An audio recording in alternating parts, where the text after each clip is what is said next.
Nagulat ang mundo. Nag-donate ang Japan ng pinakamalakas at pinakamalaking barko nito sa Pilipinas.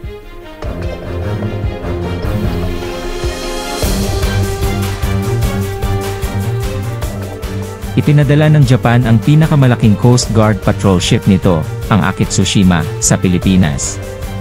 Doon, lumahok ito sa trilateral exercises, kasama ang mga katapat nitong Pilipino at Amerikano sa unang pagkakataon. 4 na buwan bago nito, inihanda ng Tokyo ang halaga ng kauna-unahang dayuhang tulong militar nito sa Maynila. Ang pagbibigay ng hanggang 2 bilyong yen, o humigit kumulang $15 milyon sa Pilipinas, ay makakatulong sa pagbabayad nito para sa mga kagamitan na magpapalakas sa seguridad ng mga sea lane ng komunikasyon nito sa South China Sea.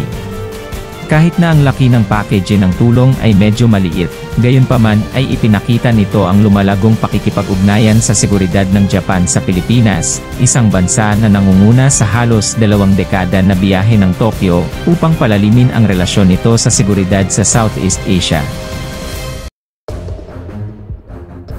Ang ganitong mga milestone sa pakikipagtulungan sa seguridad at suporta sa material ay hindi madaling naabot.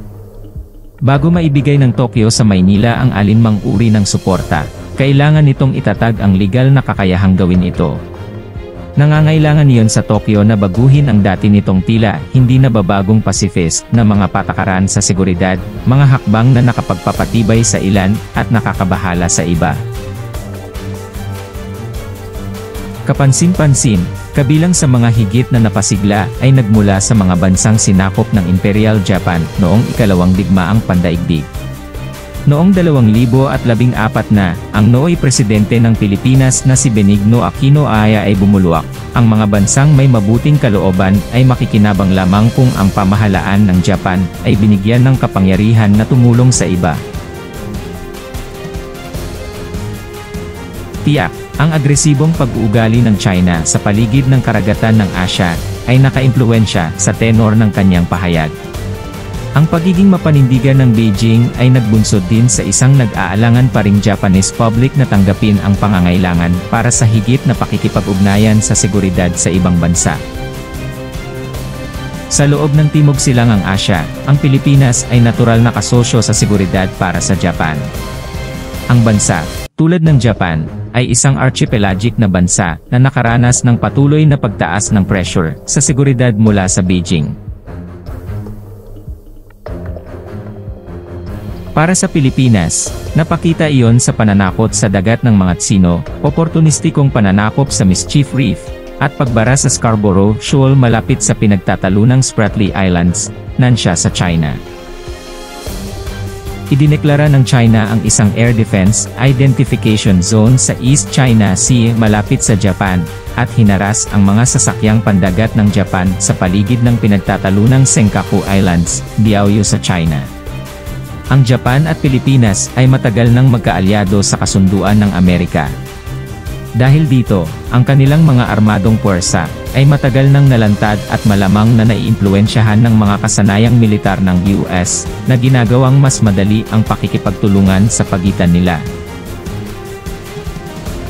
At, sa pagpasok ng milenyo, ang mga pinuno ng Hapon ay nagsimula ng maniwala na ang mas matibay na ugnayang pangseguridad sa Pilipinas, kasabay ng kanilang mga bilateral na alyansa sa Estados Unidos, ay maaaring higit pang palakasin ang pagpigil sa kanlurang Pasipiko. Sumang-ayon ang Washington. Ang pinatunayang mas mahirap para sa mga pinuno ng Hapon, ay kung paano ito isasagawa. Isang malaking hadlang na kailangang lampasan ng Tokyo, ay kung paano bibigyan ang Pilipinas ng material na suporta. Noon pang 2005, humiling ang Pilipinas ng naturang suporta upang palakasin ang Coast Guard nito. Sa kasamaang palad, ang Japan ay napigilan sa pagbibigay nito sa pamamagitan ng 1,967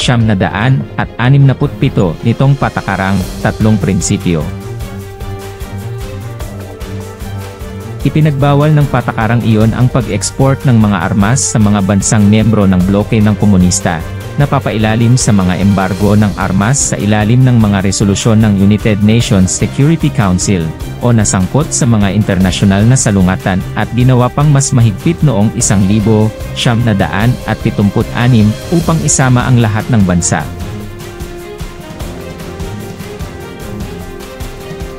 Ang unang tunay na pagbabago sa patakarang iyon ay hindi nangyari hanggang sa 2011 nang ang nooy punong ministro na si Yoshihiko Noda ay nag-exempt ng ilang mga pag-export ng armas para sa humanitarian at mapayapang layunin o kung may kaugnayan sa magkasanib na pag-unlad at produksyon ng mga armas.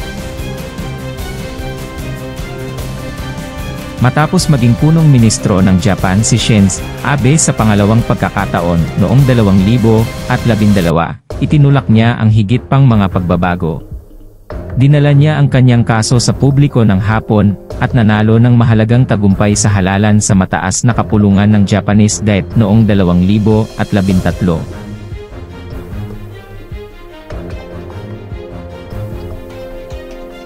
Sa susunod na taon, pinagtibay ng gobyerno ni Abe ang isang nirefresh na 3 prinsipyo sa paglipat ng kagamitan at teknolohiya ng depensa, na ginagawang mas madali para sa Tokyo na magbigay ng mga kagamitan sa pagtatanggol sa mga dayuhang bansa.